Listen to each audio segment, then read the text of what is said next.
Alright, let's go over some of the basics for your Gmail account that you just created. You'll notice that you have your inbox. When you click on it, you now have three folders that segment and organize your existing incoming email to be primary, which are your work-related, social, which is from Google+, Pinterest, Facebook, and then promotionals, where if you sign up for any shopping components where you want to have things sent to you from Kohl's or anywhere else, then your promotions would show here.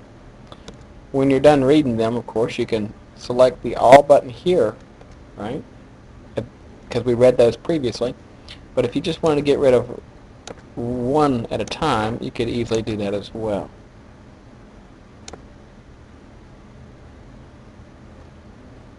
Okay? So when I click on all three, I can go trash, and it will delete those three. Pretty simple. And so if I go to the inbox now, I have nothing in my social. Oop, got one in my social, so I'm going to click and get rid of that as well. And I can delete. You could report them as spam. Sometimes you'll get that. It's just easy to use. If you get an email that you don't want to get rid of, but you want to, retrieve it later, there's your archive button as well. All right. So we're going to go ahead and delete it. And now we are empty. To compose a Gmail, you just click on Compose, and you get this dialog box to send a new message. And here I'm going to go ahead and send one to myself. And the Gmail, just to show you how it looks. If I use the tab or the enter key, it will allow me to put multiple ones in. I can carbon copy and send it to multiple people if I wish. Always put a title, and then a message.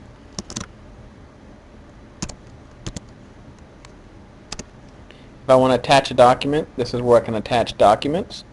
I also can insert files from my existing Google Drive, which we'll be talking about later, inserting photos and hyperlinks. And then your little emoticons, you can insert them as well. When I hit send, the message has been sent, right? I always like to check my sent message box, and it shows me that it was sent and the time. So just sometimes I'll double check if it's an important message, and I want to make sure it got out. I want to make sure it went to the right recipient, it was sent, we're good to go. One other thing about this area, naturally I can star an important message, and then when I click on starred, it would show in the starred component. Sent messages, again, are right here. Inbox, right here. Sometimes you will receive things in junk mail, and you don't see junk mail readily available. This is a common question I get. You're going to go to where it says More Labels, and there's spam right here. And that would be where some things get sent. Whenever you register for some accounts, Google will inadvertently send it if it doesn't know what to do with it. So you'll have to go and you'll look from the spam area if it's in there, right?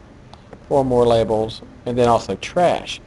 Remember, when you delete something, it's still in your trash folder. So you have to delete it again from trash.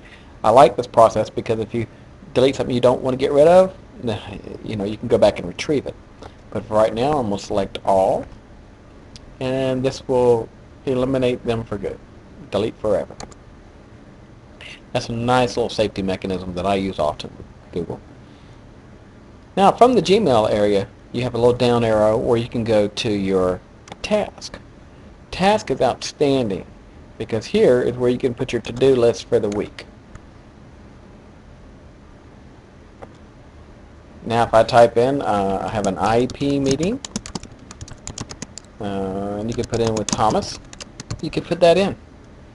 Alright. From the edit details,